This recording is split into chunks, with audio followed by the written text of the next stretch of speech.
قرآن قرآن قرآن قرآن کی روشنی۔ الحمدللہ رب العالمین والصلاة والسلام علی سید الانبیاء والمرسلین، اما بعد فاعوذ باللہ من الشیطان الرجیم، بسم اللہ الرحمن الرحیم۔ الصلاة والسلام علیک یا رسول اللہ وعلی آلک واصحابک یا حبیب اللہ۔ الصلاة والسلام علیک یا نبی اللہ وعلی آلک واصحابک یا نور اللہ۔ نبی رحمت شفیع امت صلی اللہ تعالی علیہ وآلہ وسلم کا ارشاد بابرکت ہے، جس نے مجھ پر دن بھر میں 50 مرتبہ درود پاک پڑھا، قیامت کے دن میں اس سے مصافحہ کروں گا۔ صلو علی الحبیب صلی اللہ تعالی علی محمد صلی اللہ تعالی علیہ وآلہ وسلم۔ FGN چینل کے ناظرین، پروگرام ہے نور قرآن۔ اللہ تبارک و تعالی ہم سب کو نور قرآن نصیب فرمائے، قرآن پاک کی برکتیں نصیب فرمائے انشاءاللہ الرحمن۔ آج بھی اس پروگرام میں پچھلے تمام ایپیسوڈز کی طرح قرآن کریم کی کچھ آیتیں، ان کا ترجمہ اور تفسیر سننے کی سعادت حاصل کریں گے، اور ساتھ ہی انشاءاللہ کچھ نیکی کی دعوت کے مدنی پھول بھی آپ تک پیش کرنے کی کوشش کروں گا۔ آئیے توجہ کے ساتھ قرآن کریم کی تلاوت سماعت کیجیے۔ اعوذ باللہ من الشیطان الرجیم، بسم اللہ الرحمن الرحیم۔ ترجمہ کنز الایمان۔ اللہ کے نام سے شروع جو نہایت مہربان رحم والا۔ ترجمہ کنز العرفان۔ اللہ کے نام سے شروع جو نہایت مہربان رحمت والا ہے۔ وَيْلٌ لِّلْمُطَفِّفِينَ الَّذِينَ إِذَا اكْتَالُوا عَلَى النَّاسِ يَسْتَوْفُونَ وَإِذَا كَالُوهُمْ أَوْ وَزَنُوهُمْ يُخْسِرُونَ أَلَا يَظُنُّ أُولَئِكَ أَنَّهُمْ مَبْعُوثُونَ لِيَوْمٍ عَظِيمٍ يَوْمَ يَقُومُ النَّاسُ لِرَبِّ الْعَالَمِينَ۔ ترجمہ کنز الایمان۔ کم تولنے والوں کی خرابی ہے وہ کہ جب اوروں سے ماپ لیں پورا لیں، اور جب انہیں ماپ یا تول کر دیں کم دیں۔ کیا ان لوگوں کو گمان نہیں کہ انہیں اٹھنا ہے ایک عظمت والے دن کے لیے، جس دن سب لوگ رب العالمین کے حضور کھڑے ہوں گے۔ ترجمہ کنز العرفان۔ کم تولنے والوں کے لیے خرابی ہے وہ لوگ کہ جب دوسرے لوگوں سے ناپ لیں تو پورا وصول کریں، اور جب انہیں ناپ یا تول کر دیں تو کم کر دیں۔ کیا یہ لوگ یقین نہیں رکھتے کہ انہیں دوبارہ زندہ کر کے اٹھایا جائے گا ایک عظمت والے دن کے لیے، جس دن سب لوگ رب العالمین کے حضور کھڑے ہوں گے۔ تفسیر صراط الجنان۔ ویل للمطففین، کم تولنے والوں کے لیے خرابی ہے۔ جب رسول کریم صلی اللہ علیہ وآلہ وسلم کی مدینہ منورہ میں تشریف آوری ہوئی تو اس وقت یہاں کے لوگوں کا حال یہ تھا کہ وہ ناپ تول میں خیانت کرتے تھے، اور خاص طور پر ابو جہینہ ایک ایسا شخص تھا جس نے چیزیں لینے اور دینے کے لیے 2 جدا جدا پیمانے رکھے ہوئے تھے۔ ان لوگوں کے بارے میں یہ آیت نازل ہوئی، اور اس آیت اور اس کے بعد والی 5 آیتوں میں فرمایا گیا کہ کم تولنے والوں کے لیے خرابی ہے، اور یہ وہ لوگ ہیں کہ جب دوسرے لوگوں سے ناپ لیں تو پورا وصول کریں، اور جب انہیں ناپ یا تول کر دیں تو کم کریں۔ کیا جو لوگ یہ کام کرتے ہیں وہ یقین نہیں رکھتے کہ انہیں ایک عظمت والے دن کے لیے اٹھایا جائے گا، اور اس دن ان سے ذرے ذرے کا حساب لیا جائے گا؟ اگر انہیں اٹھائے جانے کا یقین ہوتا تو ناپ تول میں کمی کرنے سے باز رہتے، اور عظمت والا دن وہ ہے جس دن سب لوگ اپنی قبروں سے نکل کر رب العالمین کے حضور حساب اور جزا کے لیے کھڑے ہوں گے۔ یاد رہے ناظرین، ناپ تول ایک انتہائی اہم معاملہ ہے، کیونکہ تقریباً تمام لوگوں کو اشیاء یعنی چیزیں بیچنے اور خریدنے سے واسطہ پڑتا ہے، اور زیادہ تر چیزوں کا بیچنا اور خریدنا انہیں ناپنے اور تولنے پر ہی مبنی ہے۔ اس لیے اللہ تبارک و تعالیٰ نے اس کام کی اہمیت کو بیان کرتے ہوئے ارشاد فرمایا، وَالسَّمَاءَ رَفَعَهَا وَوَضَعَ الْمِيزَانَ أَلَّا تَطْغَوْا فِي الْمِيزَانِ وَأَقِيمُوا الْوَزْنَ بِالْقِسْطِ وَلَا تُخْسِرُوا الْمِيزَانَ۔ ترجمہ۔ اور آسمان کو اللہ نے بلند کیا اور ترازو رکھی کہ تولنے میں ناانصافی نہ کریں، اور انصاف کے ساتھ تول قائم کرو اور وزن نہ گھٹاؤ۔ اور ارشاد فرمایا، لقد ارسلنا رسلنا بالبينات وانزلنا معهم الكتاب والميزان ليقوم الناس بالقسط۔ ترجمہ، بے شک ہم نے اپنے رسولوں کو روشن دلیلوں کے ساتھ بھیجا اور ان کے ساتھ کتاب اور عدل کی ترازو اتاری تاکہ لوگ انصاف پر قائم ہوں۔ اور صحیح ناپنے تولنے کی فضیلت بیان کرتے ہوئے ارشاد فرماتا ہے وَأَوْفُوا الْكَيْلَ إِذَا كِلْتُمْ وَزِنُوا بِالْقِسْطَاسِ الْمُسْتَقِيمِ ذَلِكَ خَيْرٌ وَأَحْسَنُ تَأْوِيلًا۔ ترجمہ، اور جب ماپ کرو تو پورا ماپ کرو اور بالکل صحیح ترازو سے وزن کرو، یہ بہتر ہے اور انجام کے اعتبار سے اچھا ہے۔ صحیح ناپنے اور تولنے کا انجام دنیا میں بھی بہتر ہوتا ہے کہ اس سے لوگوں کا اعتبار قائم رہتا ہے، تجارت میں خوب اضافہ ہوتا ہے اور رزق میں برکت حاصل ہوتی ہے، اور آخرت میں بھی یقیناً بہتر ہوگا کہ اس حوالے سے لوگوں کا اس پر کوئی حق نہیں ہوگا، اور یوں لوگ اپنا حق طلب کرنے کے لیے اسے نہیں پکڑیں گے۔ یہ حرام رزق کھانے اور کھلانے کے عذاب سے بچ جائے گا اور اس کے نیک اعمال محفوظ رہیں گے۔ اور جو لوگ ناپ تول میں کمی کرتے ہیں ان کے لیے زیر تفسیر آیات میں سخت وعید ہے، اور ایسے لوگوں کے لیے درج ذیل حکایت بھی بڑی عبرت ہے۔ چنانچہ حضرت مالک بن دینار رحمۃ اللہ تعالی علیہ فرماتے میں اپنے ایک پڑوسی کے پاس اس کے انتقال کے وقت گیا تو اس نے مجھے دیکھ کر کہا اے مالک بن دینار رحمۃ اللہ تعالی علیہ، اس وقت مجھے اپنے سامنے آگ کے 2 پہاڑ نظر آ رہے ہیں اور مجھ سے کہا جا رہا ہے کہ ان پہاڑوں پر چڑھو، لیکن ان پر چڑھنا میرے لیے دشوار ہو رہا ہے۔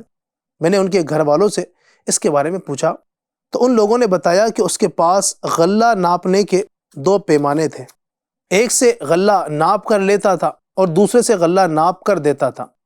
حضرت مالک بن دینار رحمۃ اللہ تعالی علیہ فرماتے ہیں میں نے ان دونوں پیمانوں کو منگوایا اور انہیں ایک دوسرے پر رکھ کر توڑ دیا۔ پھر میں نے اس شخص سے پوچھا کہ اب تمہارا کیا حال ہے؟ اس نے جواب دیا میرے ساتھ ویسا ہی معاملہ ہے بلکہ اب پہلے سے زیادہ خراب ہو گیا ہے۔ اللہ تعالیٰ تمام مسلمانوں کو صحیح ناپنے اور تولنے کی توفیق عطا فرمائے۔ الذین اذا اکتالوا علی الناس یستوفون، وہ لوگ کہ جب دوسرے لوگوں سے ناپ لیں تو پورا وصول کریں۔ یہ ایک اخلاقی تنبیہ ہے کہ جب یہ خود لیتے ہیں تو پورا وصول کرتے ہیں لیکن دوسروں کو دیتے ہوئے ڈنڈی مارتے ہیں، جبکہ صحیح انسان وہ ہے کہ جو دوسروں کے ساتھ بھی وہی سلوک کرے جو اپنے ساتھ دوسروں کا چاہتا ہے۔ وَإِذَا كَالُوهُمْ أَوْ وَزَنُوهُمْ يُخْسِرُونَ، اور جب انہیں ناپ یا تول کر دیں تو کم کر دیں۔ ناپ تول میں کمی کرنے کی تمام صورتیں اس آیت میں داخل ہیں، جیسے کپڑا ناپتے وقت لچکدار کپڑے کو کھینچ کر ناپنا، باٹ کم رکھنا، باٹ تو پورا ہو لیکن تولنے میں ڈنڈی مار دینا، چیز کو زور سے ترازو میں رکھ کر فوراً اٹھا لینا، ترازو کے پلڑوں میں فرق رکھنا، ترازو کے جس حصے میں باٹ رکھے جاتے ہیں اس کے نیچے کوئی چیز لگا دینا، وزن کرنے کے الیکٹرانک آلات کی سیٹنگ میں یا میٹر میں تبدیلی کر کے کم تول کر دینا، وغیرہ وغیرہ۔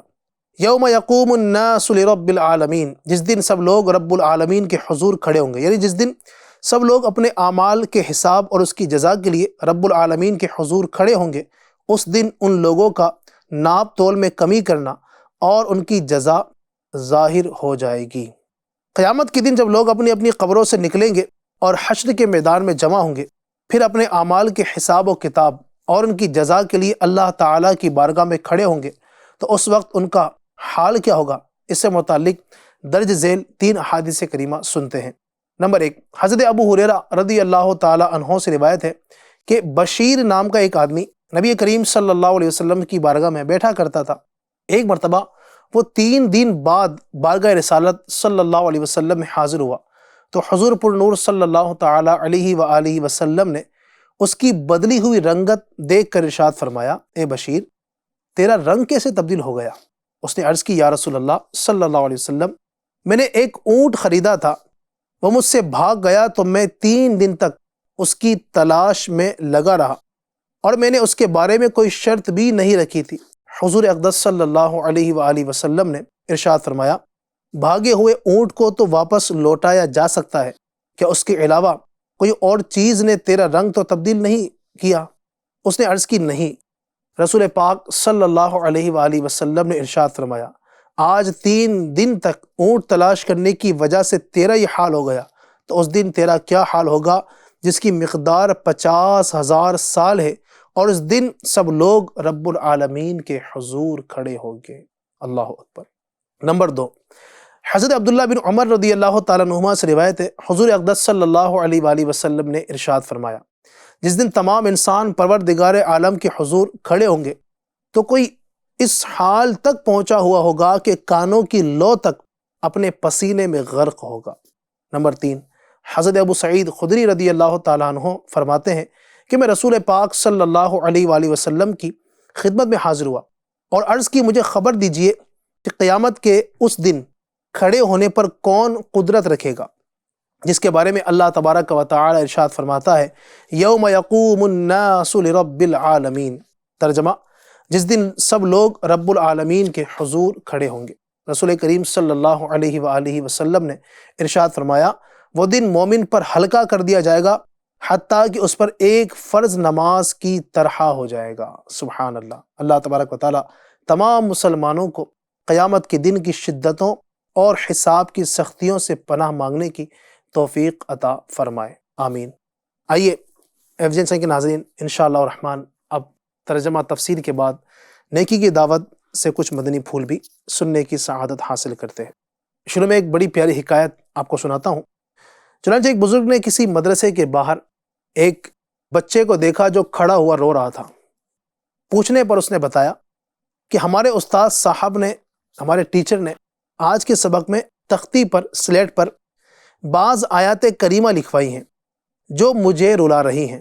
یہ کہتے ہوئے اس نے تختی آگے بڑھا دی، سلیٹ تھی اس نے آگے بڑھا دی۔ اس میں لکھا ہوا تھا، بسم اللہ الرحمن الرحیم، الہاکم التکاثر حتی زرتم المقابر کلا سوف تعلمون ثم کلا سوف تعلمون کلا لو تعلمون علم الیقین۔ ترجمہ، اللہ کے نام سے شروع جو نہایت مہربان رحمت والا، تمہیں غافل رکھا مال کی زیادہ طلبی نے، یہاں تک کہ تم نے قبروں کا منہ دیکھا، ہاں ہاں جلد جان جاؤ گے، پھر ہاں ہاں جلد جان جاؤ گے، ہاں ہاں اگر یقین کا جاننا جانتے تو مال کی محبت نہ رکھتے۔ یہ آیت کریمہ اس بچے نے تلاوت کی۔ اب یہ بچہ بار بار روئے جا رہا تھا۔ وہ بزرگ اس کی یہ رقت دیکھ کر بے حد متاثر ہوئے اور فرمانے لگے، بیٹا اس سورت کا سبق یہاں تک پورا نہیں ہو جاتا، بلکہ آگے بھی ہے جو شاید تمہیں کل دیا جائے۔ یہ کہتے ہوئے انہوں نے سورہ تکاثر کی بقیہ آیت کریمہ بھی سنا دی، جو یہ ہے، لَتَرَوُنَّ الْجَحِيمَ ثُمَّ لَتَرَوُنَّهَا عَيْنَ الْيَقِينِ ثُمَّ لَتُسْأَلُنَّ يَوْمَئِذٍ عَنِ النَّعِيمِ۔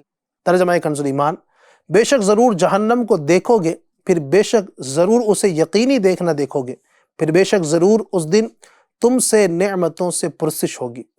اب بچہ جہنم کا تذکرہ سن کر تھرا اٹھا، کانپتا ہوا گرا اور تڑپنے لگا اور پچھاڑے کھا کھا کر ٹھنڈا ہو گیا۔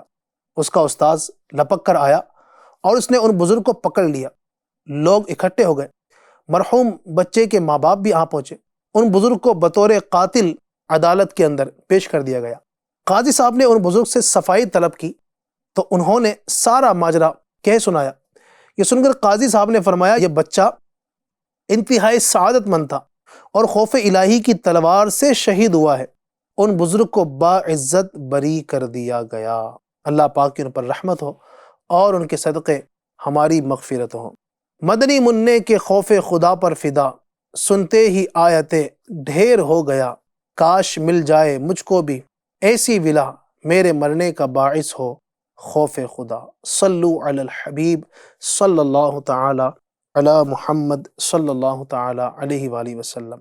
ایویڈنس کے ناظرین، الحمدللہ آج ہم نے قرآن کریم کے 30ویں پارے کی کچھ آیتیں، ان کا ترجمہ اور الحمدللہ تفسیر سننے کی سعادت حاصل کی، اور ساتھ ہی کچھ نیکی کی دعوت کے مدنی پھول بھی سنے۔ اللہ تبارک و تعالی ہمیں ان تمام باتوں پر عمل کرنے کی توفیق عطا فرمائے، آمین، بجاہ النبی الامین صلی اللہ تعالی علیہ وآلہ وسلم۔ قرآن